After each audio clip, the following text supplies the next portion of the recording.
मैं शिव कुमार बोयत स्वागत करता हूं आपका ए टू जेड स्टडी पॉइंट पर। जैसे कि पिछले क्लास के अंदर अपने साइंस के बारे में बेसिक पढ़ा था, तो मैंने आपको बताया था कि मैं आपको बायोलॉजी करवाऊंगा। तो आज अपने बायोलॉजी का एक चैप्टर उठाने जा रहे हैं जिसका नाम है डाइजेस्टिव सिस्टम यानी पाचन तंत्र। तो बात करते हैं अपने कि जो भी भोज्य पदार्थ खाते हैं, खाने के बाद उसको अपने किस प्रकार से अपने डाइजेशन की क्रिया होती है, तो उसी को अपने जानते हैं। तो चलते हैं अपने डाइजेशन के बारे में समझते हैं कि क्या होता है डाइजेशन। तो बात करें, आज अपना टॉपिक है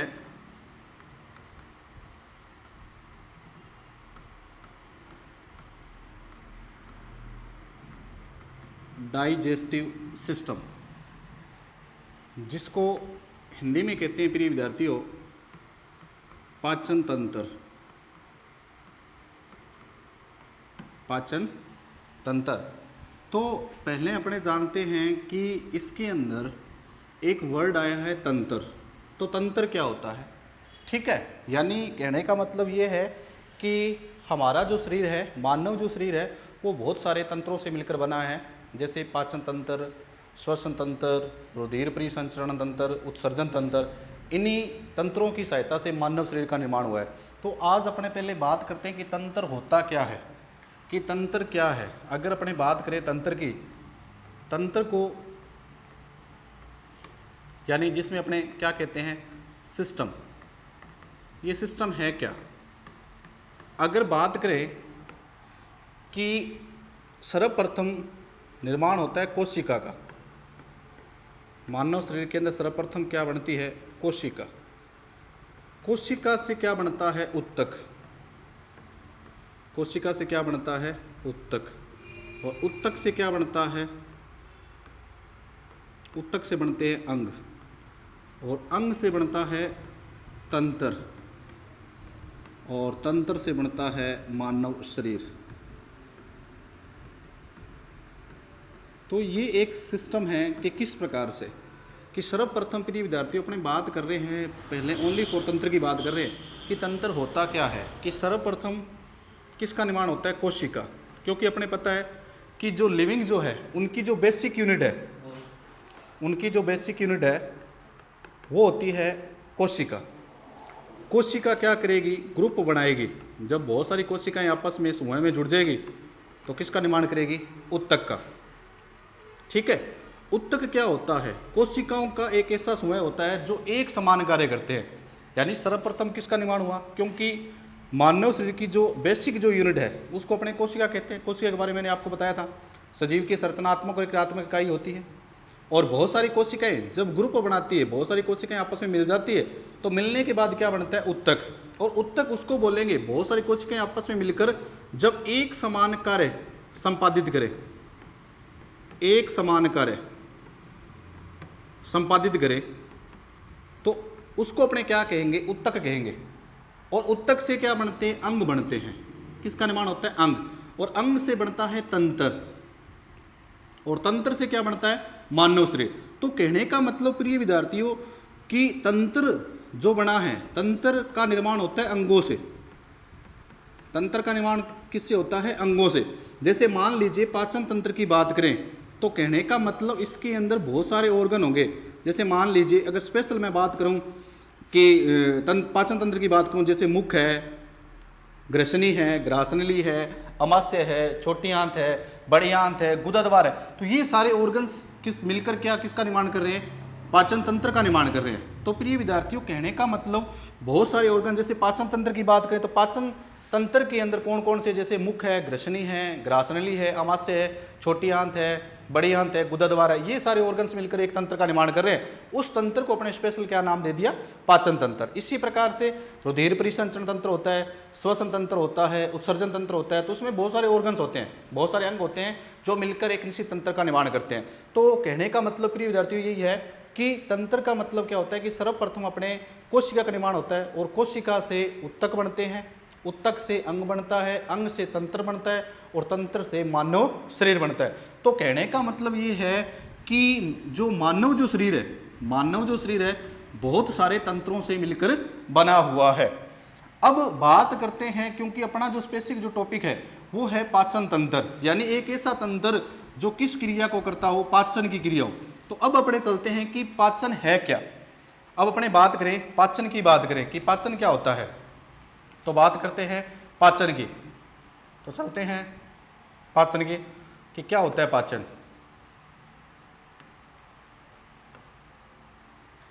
तो अपना टॉपिक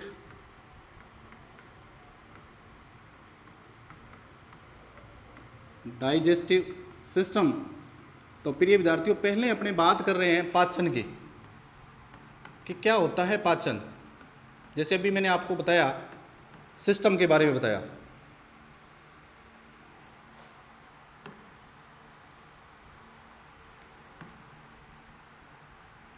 एक मिनट,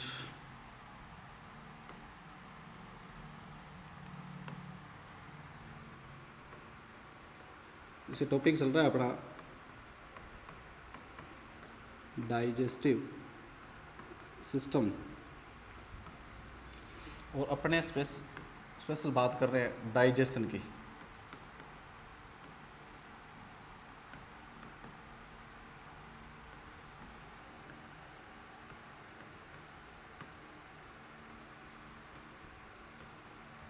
तो प्रिय विद्यार्थियों, अभी अपने बात कर रहे थे तंत्र के बारे में। तो कहने का मतलब मानव जो शरीर है बहुत सारे तंत्रों से मिलकर बना है। अब अपने बात कर रहे हैं कि पाचन क्या होता है। पाचन का मतलब अपने कोई भी फूड पार्टिकल खाते हैं, कोई भी भोज्य पदार्थ खाते हैं, तो जब वो खाते हैं तो वो एक कॉम्प्लेक्स फूड खाते हैं, अपने जटिल पदार्थ होते हैं। यानी एक ऐसी क्रिया जिसमें जो जटिल जो पदार्थ हैं, जो मेजर जो पार्टिकल हैं, जो बड़े जो पदार्थ हैं, उनको छोटे छोटे पदार्थों में तोड़ने की क्रिया, वो क्या कहलाती है, पाचन कहलाती है। क्योंकि जो मेजर जो पार्टिकल जो होते हैं या कॉम्प्लेक्स जो पार्टिकल होते हैं, उनसे हमें ऊर्जा नहीं मिलती। तो हमारे ऑर्गन्स क्या है, क्योंकि जो बड़े जो पार्टिकल होते हैं, बड़े जो पदार्थ होते हैं, जटिल जो पदार्थ होते हैं, उनसे हमें ऊर्जा नहीं मिलती। तो हमारे जो पाचन तंत्र के अंदर जो ऑर्गन्स काम कर रहे हैं, वो क्या करते हैं, जैसे मुख है, ग्रसनी है, ग्रासनली है, अमाशय है, छोटी आंत है, बड़ी आंत है, वो क्या करते हैं, ये जो ऑर्गन्स होते हैं, वो जटिल जो पदार्थ होते हैं, उनको छोटे छोटे अंगों में, छोटे छोटे भागों में डिवाइडेशन कर देते हैं। क्योंकि हम कोई भी भोज्य पदार्थ खाते हैं तो उनके लिए, किसके लिए खाते हैं, क्योंकि हमारे शरीर को ऊर्जा चाहिए। अब कहने का मतलब इनको पचाने के लिए क्या है, क्योंकि ये सारा जो सिस्टम है वो कोशिका के द्वारा किया जाता है, क्योंकि कोशिका बहुत एक छोटी इकाई है, ठीक है। तो कोशिका क्या करती है कि बड़े जो पार्टिकल है उनको पचाने में असमर्थ है। इसलिए क्या किया जाता है कि जो बड़े जो पार्टिकल होते हैं, जो बड़े जो पदार्थ होते हैं, उनको क्या छोटे छोटे भागों में तोड़ दिया जाता है। तो प्रिय विद्यार्थियों, इसीलिए उनका क्या किया जाता है, उनको छोटे भागों में तोड़ा जाता है। तो अपने बात करते हैं डाइजेशन। डाइजेशन का मतलब क्या होता है, अपने ये कह सकते हैं कि एक ऐसी क्रिया जिसमें जटिल जो पदार्थ हैं, जटिल जो पदार्थ है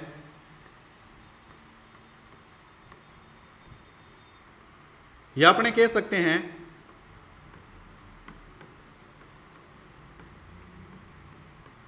जो बड़े पदार्थ हैं, उनको किसमें तोड़ दिया जाए, उनको सरल पदार्थों में,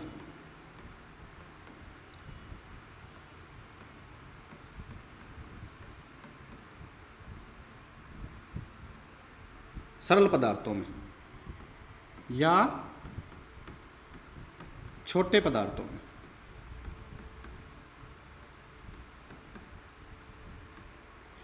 तो ये जो क्रिया है, यानी एक ऐसी क्रिया जिसमें जटिल जो पदार्थ हैं उनको सरल पदार्थों में तोड़ने की जो क्रिया है, जो प्रोसेस है, उसको अपने क्या नाम दिया है, उसको प्रिय विद्यार्थियों अपने नाम दिया है पाचन।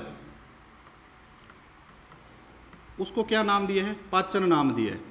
तो प्रिय विद्यार्थियों, कहने का मतलब अपने समझने वाली बात है कि जटिल जो पदार्थ है, क्योंकि इन पदार्थों से हमें ऊर्जा नहीं मिलती, क्योंकि हमारे शरीर की जो बेसिक यूनिट है वो है सेल। सेल एक बहुत छोटा पार्ट है मानव शरीर का, एक क्योंकि बहुत छोटी इकाई होती है। तो ये क्या करती है कि जो बड़े जो पदार्थ हैं उनको पचाने में असमर्थ है, यानी ये जो कॉम्प्लेक्स जो पार्टिकल हैं उनको पचा नहीं पाती। तो इनके द्वारा इनको इनके पास भेजेंगे, कोशिका के पास भेजेंगे, तो इनको अपने किस प्रकार से भेजेंगे, छोटे रूप में भेजेंगे। यानी जटिल जो पदार्थ हैं वो क्या है कि ऑर्गन्स के द्वारा छोटे छोटे भागों में तोड़ दिए जाएंगे, और जिनसे हमें ऊर्जा मिलेगी। तो ऊर्जा हमें ओनली फॉर सरल पदार्थों से मिलती है, क्योंकि जटिल पदार्थ से हमें ऊर्जा नहीं मिलती। अब बात करते हैं, मैंने आपको ये बताया प्रिय विद्यार्थियों कि पाचन है क्या। पाचन का मतलब एक ऐसी प्रोसेस, एक ऐसी क्रिया जिसमें जटिल जो पदार्थ हैं, बड़े जो पदार्थ हैं, उनको छोटे छोटे पदार्थों में तोड़ने की क्रिया जो है वो क्या कहलाती है, पाचन कहलाती है। अब जैसे मान लीजिए, और ये जो क्रिया है यानी पाचन की क्रिया जो करवाते हैं, और पाचन की क्रिया जो करवाते हैं, पाचन की क्रिया करवाने वाले अंग,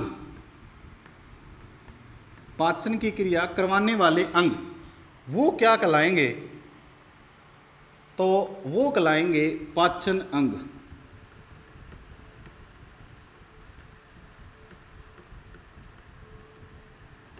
डाइजेस्टिव ऑर्गन्स। तो ये बात अपने समझने वाली है। पहले मैंने आपको बताया पाचन क्या है, एक ऐसी क्रिया जिसमें जटिल पदार्थों को सरल पदार्थों में तोड़ना क्या कहलाता है, पाचन। और ये पाचन की क्रिया करवाने में कौन कौन से ऑर्गन भाग ले रहे हैं, कौन कौन से अंग भाग ले रहे हैं, उनको अपने क्या कहते हैं, पाचन अंग कहते हैं। जैसे मान लीजिए प्रिय विद्यार्थियों कि जैसे अपने पाचन तंत्र की बात करें, जैसे मुख है, ग्रसनी है, ग्रासनली है, आमाशय है, छोटी आंत है, बड़ी आंत है और गुदा द्वार है। तो कहने का मतलब ये सारे कौन से अंग है, पाचन अंग है। पाचन की क्रिया करवाने, जो पाचन की क्रिया हो रही है उनके अंदर ये ऑर्गन भाग ले रहे हैं। पाचन की क्रिया करवाने वाले जो ऑर्गन है वो पाचन अंग कहलाते हैं। तो प्रिय विद्यार्थियों समझने वाली बात यह है कि पाचन यानी एक ऐसी क्रिया जिसमें जटिल पदार्थों को सरल पदार्थों में तोड़ने की क्रिया पाचन कहलाती है। पाचन की क्रिया करवाने वाले जो ऑर्गन्स है वो पाचन अंग है। अगर पाचन अंग का नाम पूछे तो मुख, ग्रसनी, ग्रासनली, आमाशय, छोटी आंत, बड़ी आंत और गुदा द्वार। अब बात करते हैं कि जब भी अपने भोजन करते हैं तो डाइट के रूप में मुख्यतः अपने 3 प्रकार के फूड पार्टिकल लेते हैं।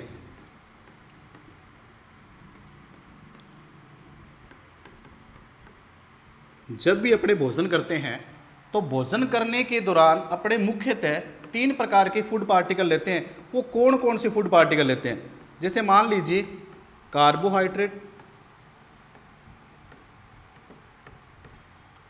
एक नंबर अपने बात करें कार्बोहाइड्रेट, नंबर 2 बात करें प्रोटीन, नंबर 3 बात करें तो वसा। अब कहने का मतलब प्रिय विद्यार्थी अपने ये कह सकते हैं कि जब भी अपने भोजन करते हैं तो मुख्यतः 3 प्रकार के डाइट के रूप में 3 प्रकार के फूड पार्टिकल लेते हैं, जिसको अपने शॉर्ट के अंदर क्या कह सकते हैं, CPL। क्या कह सकते हैं, CPL। जैसे C का मतलब कार्बोहाइड्रेट, P का मतलब प्रोटीन, L का मतलब लिपिड। अब जैसे कहने का मतलब ये है, अब अपने दिमाग में आ रहा होगा, आपके दिमाग में आ रहा कि सर इसमें विटामिन भी होते हैं। जैसे संतुलित भोजन की बात करें, संतुलित भोजन का मतलब ये होता है जिसमें सारे पोषक तत्व हो, जैसे कार्बोहाइड्रेट है, प्रोटीन है, वसा है, खनिज लवण है, विटामिन है, खाद्य रस है।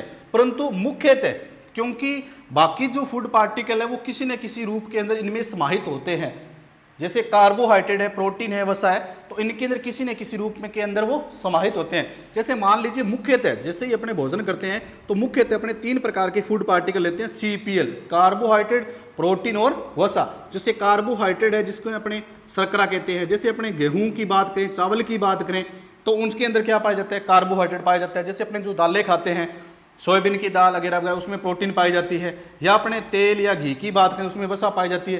तो कहने का मतलब किसी न किसी रूप के अंदर जो अन्य जो पोषक तत्व है वो इनके अंदर पाए जाते हैं। तो कहने का मतलब जब भी अपने भोजन करते हैं तो कहने का मतलब उनके अंदर मुख्यतः 3 प्रकार के फूड पार्टिकल पाए जाते हैं। अब अपने अगर बात करें, जैसे मान लीजिए विटामिन, अगर अपने माइंड में चल रहा हुआ कि जैसे विटामिन है, या अपने बात करें मिनरल की बात करें, खनिज लवण की बात करें, तो क्या ये भी अपने ग्रहण नहीं करते क्या? कहने का मतलब ये जो होते हैं बहुत ही सूक्ष्म मात्रा में होते हैं। यानी जैसे मान लीजिए कार्बोहाइड्रेट है, प्रोटीन है, वसा है, इनको तो डाइजेशन की जरूरत है, परंतु इनका डाइजेशन करने की जरूरत ही नहीं है क्योंकि हमारी कोशिका बहुत छोटी है, ठीक है। तो इनके जो बड़े जो पार्टिकल उनको पचाने में असमर्थ है, तो इनको पचाने वो असमर्थ है, तो इनको क्या करेगी, छोटे छोटे भागों में तोड़ेगी। परंतु जो विटामिन है और खनिज लवण है वो बहुत ही सूक्ष्म मात्रा में होते हैं, बहुत ही सूक्ष्म मात्रा में होते हैं, तो इनको पचाने की कहीं आवश्यकता नहीं होती, और ये हमें बहुत कम मात्रा में आवश्यकता होती है इनकी, बहुत कम मात्रा में। और ये क्या है, सबते ही, कहने का मतलब विटामिन और खनिज लवण है वो किसी न किसी रूप के अंदर इनके अंदर समाहित होते हैं। जैसे मान लीजिए कार्बोहाइड्रेट है, जैसे कार्बोहाइड्रेट चावल के अंदर ही पाया जाता है, और चावल के अंदर अपने को पता है विटामिन B1 भी पाई जाती है। तो कहने का मतलब प्रिय विद्यार्थियों ये है कि जो मैंने 3 मुख्यतः फूड पार्टिकल बताए हैं उनके अंदर सारे पोषक तत्व किसी न किसी रूप के अंदर विद्यमान होते हैं। तो कहने का मतलब जब भी अपने भोजन करते हैं तो भोजन करने के दौरान अपने फूड पार्टिकल के रूप में, भोजन अवयव के रूप में 3 मुख्यतः पार्टिकल लेते हैं, एक तो कार्बोहाइड्रेट, फिर प्रोटीन और फिर वसा। अब इनको अपने किस प्रकार से अपने इनका विभाजन करते हैं, किस प्रकार से इनको छोटे छोटे भागों में तोड़ते हैं, उनके बारे में अपने पढ़ते हैं।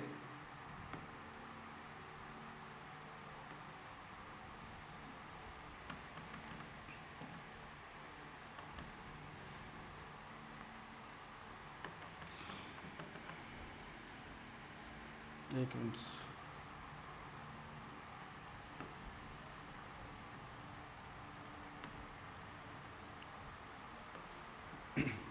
तो अपने बात कर रहे थे कि भोजन, जब अपने भोजन करते हैं तो मुख्यतः डाइट के रूप में 3 प्रकार के पार्टिकल लेते हैं। तो कौन कौन से पार्टिकल लेते हैं, तो 1 नंबर अपने डिस्कस कर रहे थे अभी, कार्बोहाइड्रेट,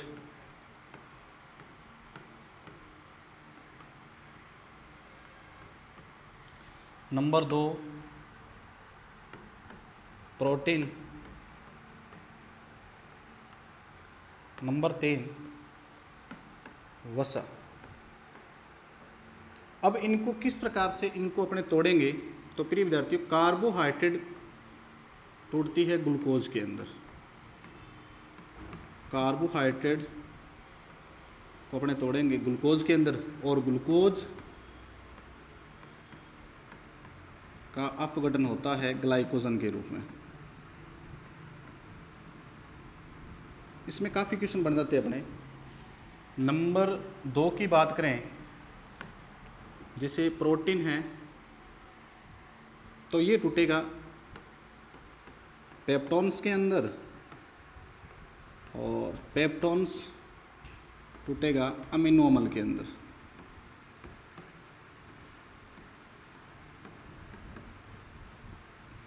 नंबर 3 की बात करें, वसा जो है वो टूटेगी वसीय अम्ल के अंदर, और वसीय अम्ल जो है वो टूटेगा गिल्सरोल के अंदर।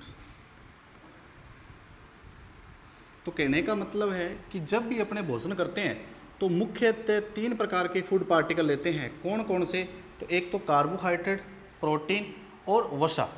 जैसे अपने क्वेश्चन भी है कि हमारा जो स्टोर रूम जो है, यानी जैसे अपने भोजन करते हैं तो भोजन जो स्टोर होता है वो लीवर के अंदर होता है। अब क्वेश्चन ये पूछा जाए कि लीवर के अंदर किस रूप के अंदर होता है, तो वो प्रिय विद्यार्थियों ग्लाइकोजन के रूप में होता है। अब कहने का मतलब ये जो पार्टिकल है, जैसे ये जो पार्टिकल हैं कार्बोहाइड्रेट, प्रोटीन और वसा, ये किस रूप के अंदर होते हैं, ये जटिल रूप के अंदर होते हैं, ये जटिल पदार्थ हैं। इनको अपने तोड़ते जाएंगे, और ये जो रूप है, ये जो रूप है वो इनका क्या है, सरल रूप है।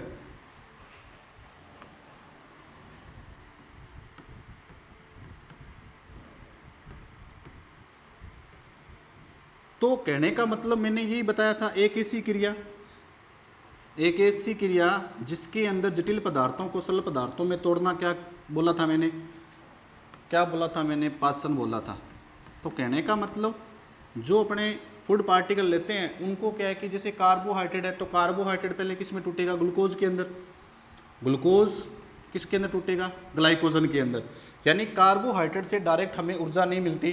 क्यों नहीं मिलती? क्योंकि हमारी जो कोशिका है बहुत छोटा पार्ट अपने मान सकते हैं, तो उनसे क्या है कि जटिल पदार्थों को वो नहीं पचा सकते, ठीक है, तो इन पदार्थों के छोटे छोटे भागों में तोड़ देती है। अगर अपने पूछा जाए, क्वेश्चन ये पूछा जा सकता है कि कार्बोहाइड्रेट के किस रूप से हमें ऊर्जा मिलती है, तो प्रिय विद्यार्थियों ग्लाइकोजन के रूप में। अगर आपसे पूछा जाए कि प्रोटीन के किस रूप से हमें ऊर्जा मिलती है, तो अमीनो अम्ल के रूप में। अगर पूछा जाए कि वसा के किस रूप से हमें ऊर्जा मिलती है, तो ग्लिसरॉल के रूप में। तो कहने का मतलब है इस रूप जो जटिल जो पदार्थ है, इस रूप के अंदर हमें ऊर्जा नहीं मिलती। ऊर्जा हमें किस रूप में मिलती है? सरल पदार्थों के रूप में। तो एक ऐसी क्रिया जिसमें जटिल पदार्थों को सरल पदार्थों में तोड़ने की जो क्रिया है, वो क्या कहलाती है? पाचन कहलाती है। तो कहने का मतलब यहाँ से क्वेश्चन पूछा जा सकता है, जैसे मैंने आपको बताया कि जैसे ही अपने भोजन करते हैं, तो हमारे शरीर के अंदर जो भोजन जो स्टोर होता है, वो किस में स्टोर होता है? लीवर के अंदर।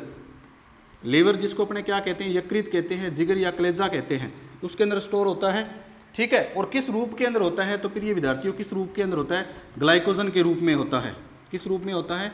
ग्लाइकोजन के रूप में होता है। तो कहने का मतलब मैंने आपको बताया कि जब भी अपने भोजन करते हैं, तो मुख्यतः 3 प्रकार के फूड पार्टिकल लेते हैं, जिसके अंदर आपको याद रखना है CPL, कार्बोहाइड्रेट, प्रोटीन और वसा।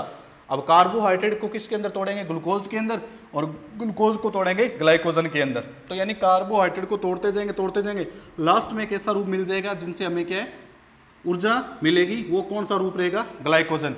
जैसे प्रोटीन को अपने तोड़ते जाएंगे, लास्ट में अपने कौन सा रूप मिल जाएगा?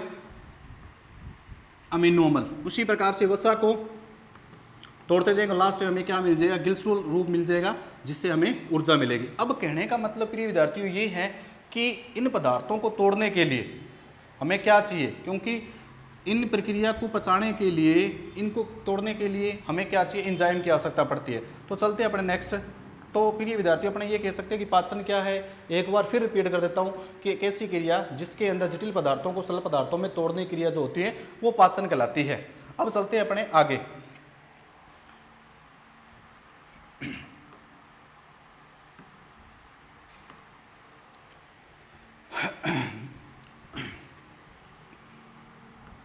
अब अपने बात करें कि अपना जो पाचन तंत्र है, उसको किस प्रकार से बांटा गया है।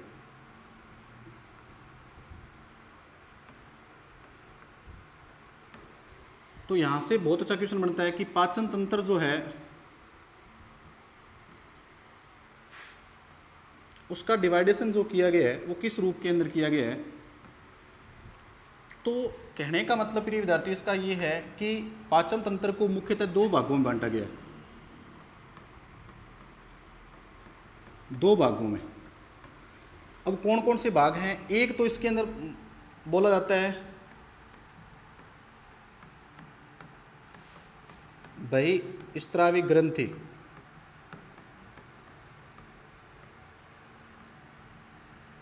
या अपने ये कह सकते हैं पाचक ग्रंथियां।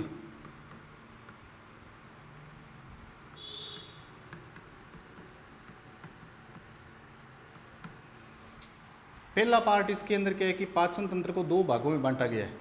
एक तो इसमें क्या है? बहिस्रावी ग्रंथि या पाचक ग्रंथियां। अगर दूसरा भाग देखा जाए, तो वो है आहार नाल। अपने एक एक भाग की बात करेंगे। आहार नाल,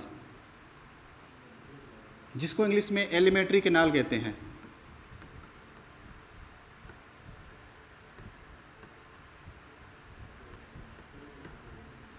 अब कहने का मतलब इसके अंदर जो भाग आएंगे, वो कौन कौन से आएंगे? जैसे पहला भाग आता है इसमें मुख, दूसरा भाग ग्रसनी, तीसरा भाग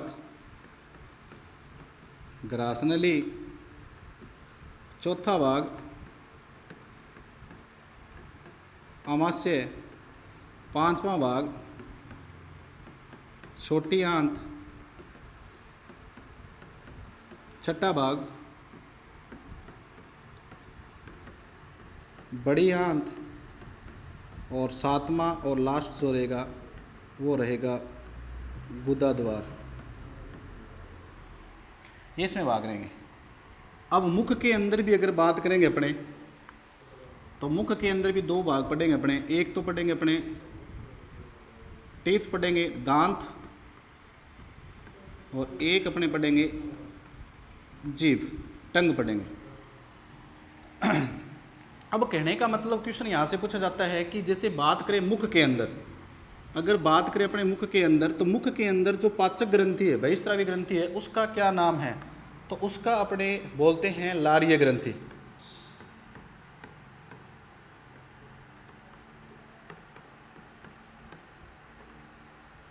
लारीय ग्रंथि। फिर अपने बात करेंगे ग्रसनी और ग्रासनाली के अंदर कोई ग्रंथि नहीं पाई जाती। और 4 नंबर बात करें अमाशय, तो अमाशय के अंदर जो ग्रंथि पाई जाएगी वो पाई जाएगी अमाशय ग्रंथि।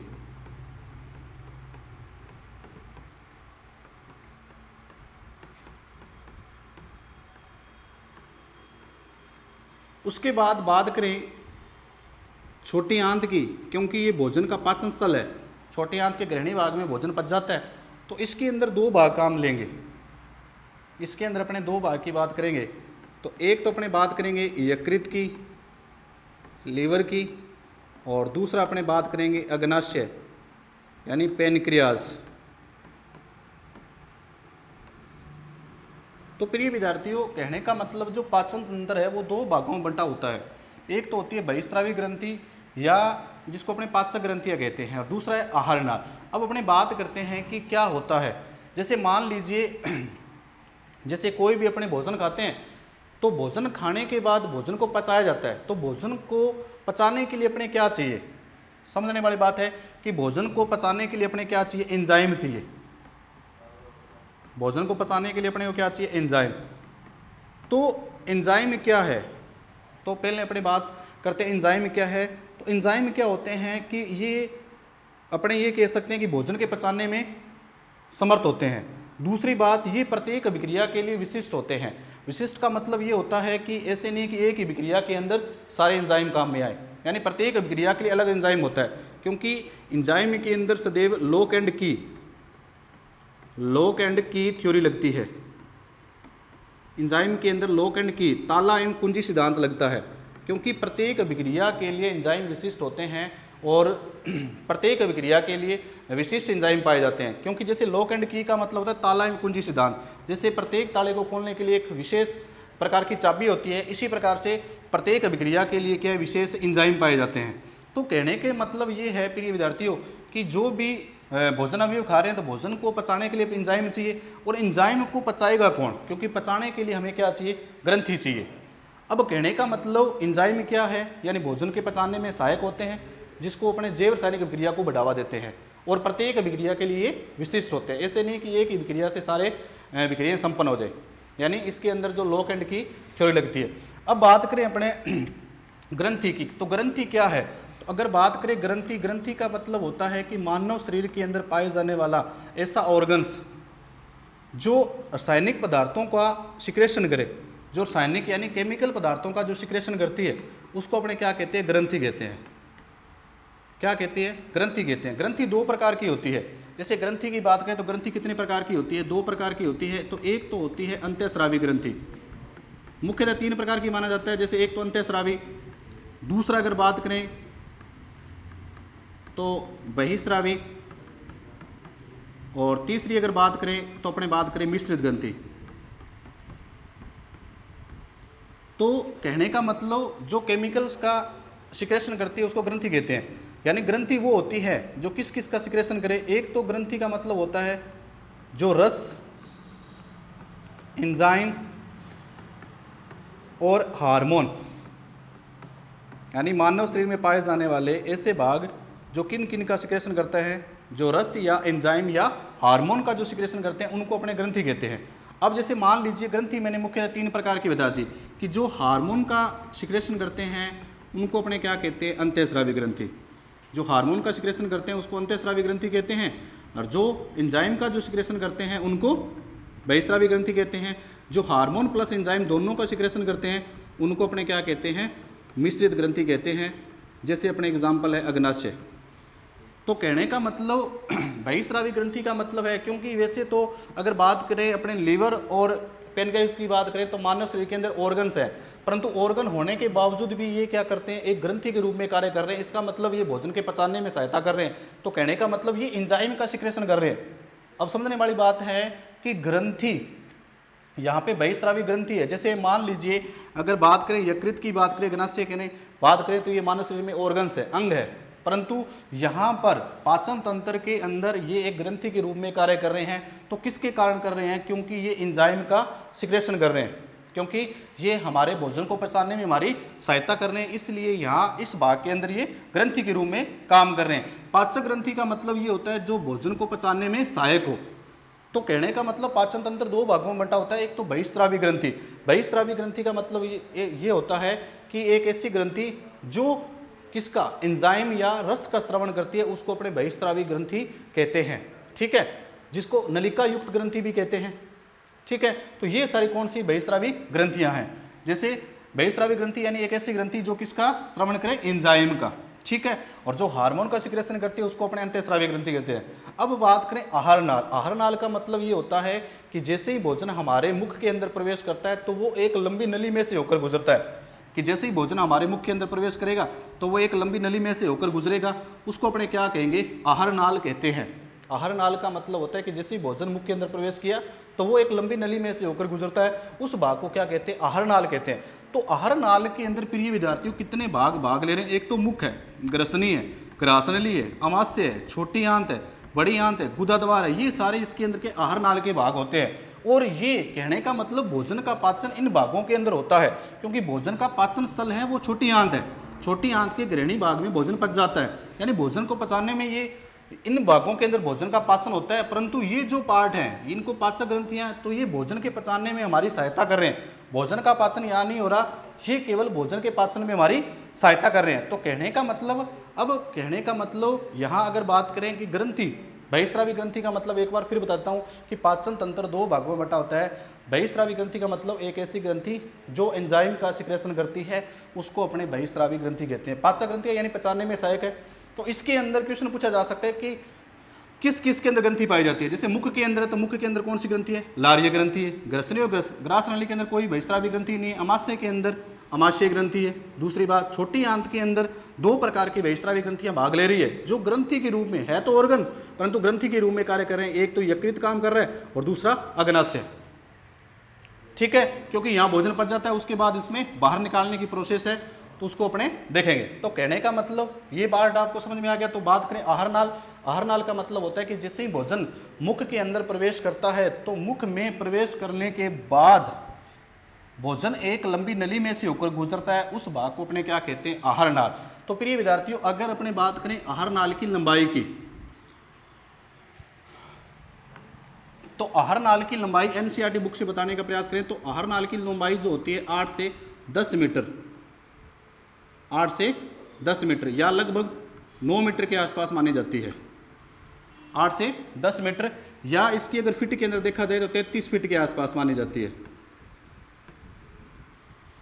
तो आहार नाल की लंबाई की बात करें तो 8 से 10 मीटर, या इसकी फीट के अंदर बात करें 33 फीट। अब क्वेश्चन पूछा जाता है कि आहार नाल के निम्न में से भाग है, तो अगर इसमें से दे दिया जाए कि मुख है, ग्रसनी है, ग्रासनली है, और एक ऑप्शन दे दिया जाए अमाशय, या इस प्रकार से क्वेश्चन पूछा जाए कि आहार नाल के निम्न में से भाग नहीं है, मुख, ग्रसनी, ग्रासनली और चौथा दे दिया जाए अमाशय ग्रंथि, तो कहने का मतलब आहार नाल के कौन कौन से भाग है? एक तो मुख है, ग्रसनी है, ग्रासनली है, अमाशय है, छोटी आंत है, बड़ी आंत है, गुदा द्वार है, परंतु अमाशय ग्रंथि ये बहिस्रावी ग्रंथि है, आहार नाल का भाग नहीं है। तो अपने बात कर रहे थे इनके बारे में। तो कहने का मतलब क्वेश्चन अगर पूछा जाए कि आहार नाल का निम्न में से कौन सा भाग नहीं है, तो मुख है, ग्रसनी है, ग्रासनली और चौथा अमाशय। तो अमाशय ग्रंथि आहार नाल का भाग नहीं है, ये ओनली फॉर बहिस्रावी ग्रंथि है, भोजन के पाचन में हमारी सहायता कर रही है। तो कहने का मतलब इसमें बहुत सारे क्वेश्चन, आहार नाल की अगर लंबाई पूछी जाए तो 8 से 10 मीटर, अगर फिट में पूछी जाए 33 फीट, ठीक है। आहार नाल क्या होती है कि जैसे ही भोजन मुख में प्रवेश करता है तो एक लंबी नली में से होकर गुजरता है, जिसको अपने आहार नाल कहते हैं। तो आहार नाल के अंदर मुख्य अपने 7 पार्ट ध्यान रखने, मुख, ग्रसनी, ग्रासनली, अमाशय, छोटी आंत, बड़ी आंत और गुदा द्वार, ये जो पार्ट हैं ये भोजन के पाचन में हमारी सहायता कर रहे हैं। तो कहने का मतलब प्रिय विद्यार्थियों ये है कि पाचन तंत्र को अपने 2 भागों में बांटा गया। अब अपने चलते हैं नेक्स्ट,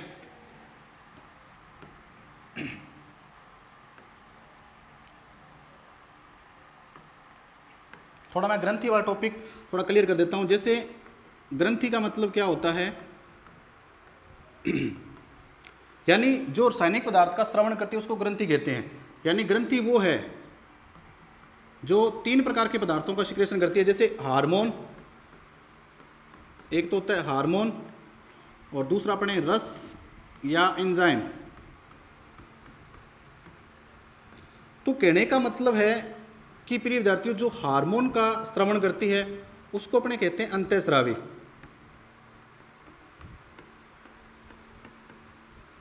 अंतःस्रावी ग्रंथि, एंडोक्राइन ग्लैंड, या जिसको कहते हैं नलिका विहीन ग्रंथि।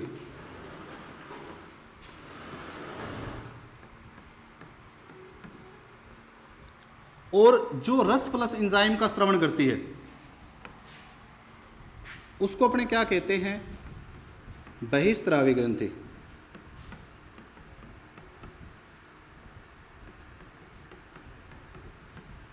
बहिस्रावी ग्रंथि, या जिसको नलिका युक्त ग्रंथि भी कहते हैं।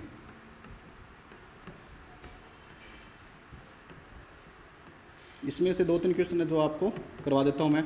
नलिका युक्त ग्रंथि जो हार्मोन प्लस एंजाइम, जो हार्मोन का भी और एंजाइम, रस या एंजाइम दोनों का स्रवण करती है उसको अपने क्या कहते हैं?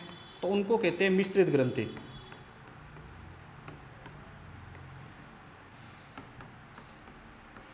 तो प्रिय विद्यार्थियों, कहने का मतलब ग्रंथि 3 प्रकार की होगी।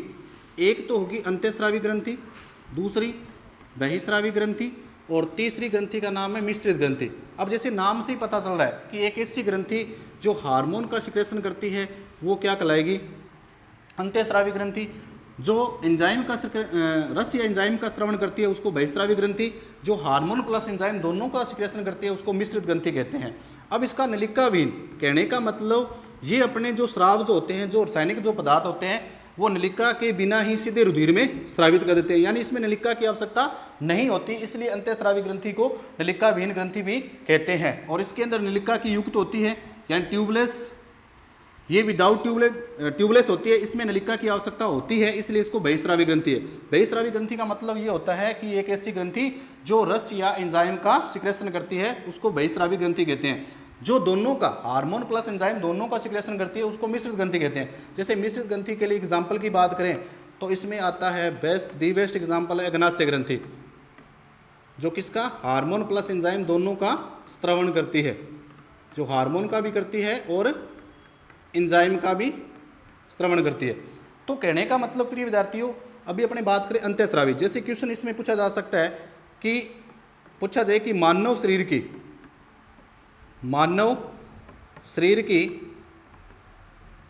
सबसे बड़ी अंतःस्रावी ग्रंथि की बात करें, सबसे बड़ी अंतःस्रावी ग्रंथि की बात करें तो अपने बात करते हैं थायराइड ग्रंथि की। कौन सी ग्रंथि? थायराइड ग्रंथि। अगर बात करें मानव शरीर की सबसे छोटी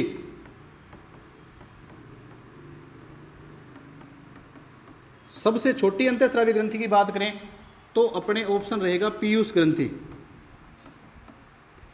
ग्रंथि। अगर कई बार क्या होता है कि ऑप्शन के अंदर पीयूष और पीनियल काय दोनों ग्रंथि आ जाए, क्योंकि पीयूष ग्रंथि से भी एक ग्रंथि है जिसका आकार छोटा होता है, उसका नाम होता है पीनियल काय। तो वैसे तो एनसीईआरटी बुक के अनुसार मानव शरीर की सबसे बड़ी ग्रंथि क्या है? थायराइड ग्रंथि है। और सबसे छोटी ग्रंथि पूछी जाए तो पीयूष ग्रंथि है। अगर पीयूष ग्रंथि और पीनियल काय दोनों ऑप्शन में आ जाए तो अपने कौन सी सही रहेगी? पीनियल काय, क्योंकि इसका आकार पीयूष ग्रंथि से भी छोटी होती है, दोनों मस्तिष्क में पाई जाती है। तो कहने का मतलब अब अपने बात करें बहिस्रावी ग्रंथि की बात करें, एक्सोक्राइन ग्लैंड की बात करें तो मानव शरीर की, अगर मानव शरीर की सबसे बड़ी बहिस्रावी ग्रंथि की बात करें, सबसे बड़ी बहिस्रावी ग्रंथि की बात करें तो कौन सी होती है? पहले अपने बात कर रहे थे अंतःस्रावी ग्रंथि की, और अब अपने बात करेंगे तो सबसे बड़ी कौन सी ग्रंथि होती है? लीवर, यानी यकृत। तो ये मानव शरीर की सबसे बड़ी बहिस्रावी ग्रंथि है। अगर अपने बात करें सबसे छोटी अगर सबसे छोटी बहिस्रावी ग्रंथि की बात करें तो वो होती है अश्रु ग्रंथि, जिसको बोलते हैं लेक्राइमल। लेक्राइमल ग्रंथि। तो कहने का मतलब ये थोड़ा ध्यान रखना है अपने कि ग्रंथि क्या है। ग्रंथि का मतलब होता है जो हार्मोन रस प्लस एंजाइम का स्रावन करती है। मानव शरीर में वो भाग ग्रंथि कहलाता है जो हार्मोन का सिक्रेशन करे, उसे अंतःस्रावी। मानव शरीर की सबसे बड़ी थायराइड है, सबसे छोटी पीयूष ग्रंथि है। अगर पीयूष और पेनियल काय दोनों आ जाए तो पीयूष ग्रंथि से भी छोटा आकार किसका है, पेनियल काय का। अगर बात करें बहिस्रावी ग्रंथि की बात करें तो सबसे बड़ी कौन सी है, यकृत है, और सबसे छोटी की बात करें तो लेक्राइमल है। अगर मिश्रित ग्रंथि की बात करें तो उसका एग्जाम्पल क्या है, अग्नाशय, जो हार्मोन प्लस एंजाइम दोनों का स्रावन करती है। अब चलते हैं नेक्स्ट।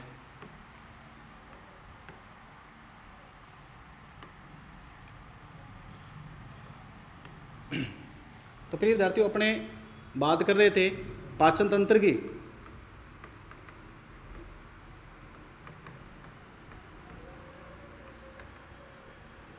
तो पाचन तंत्र के अंदर जो पहला पॉइंट जो है वो अपने बात करते हैं मुख की। मुख या जिसको अपने माउथ कहते हैं। तो मुख का मतलब क्या होता है कि भोजन के पाचन की प्रक्रिया, वह भाग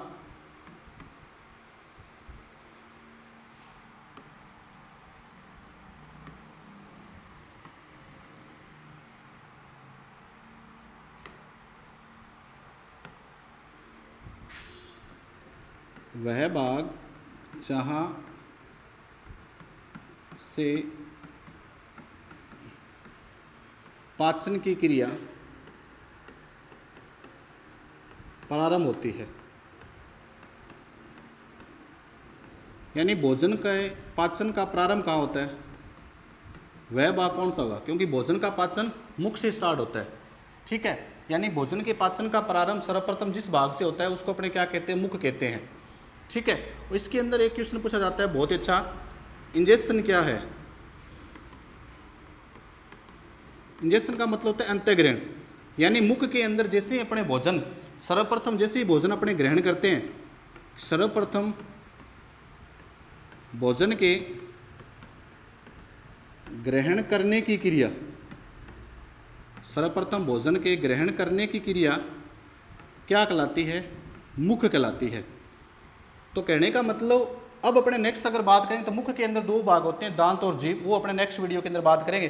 तो प्रिय विद्यार्थियों, अभी अपने बेसिक पढ़ाई की पाचन तंत्र क्या है, तो पाचन तंत्र के बारे में, पाचन तंत्र को किस प्रकार से वर्गीकृत किया गया तो वो मैंने बताया है। तो वीडियो को लाइक और कमेंट जरूर करें। तो प्लीज़, जय हिंद, जय भारत।